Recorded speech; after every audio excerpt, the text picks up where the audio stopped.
In this video, I will tell you how to turn off mouse acceleration in the Marvel's Rivals game. With that, the process is very simple and easy. Just follow the video till the end and you will know exactly how you guys can do it. So this is the image of the game settings. So what you have to do is to make sure that you follow these steps. So what you have to do first of all, go to your setting option and select the keyboard tab. And now select the compact menu and look for the mouse section. Look for the mouse acceleration option in the menu and toggle to disable mouse acceleration in the Marvel's Rivals. So this is the process how you guys can do it. And as you guys can see that this is the setting option.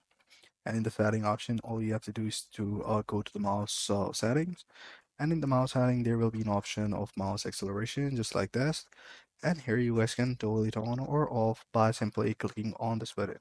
So by doing that, your mouse acceleration will be disabled. I hope you found this video helpful. If you do, please consider subscribing for our channel. Take care. Bye bye.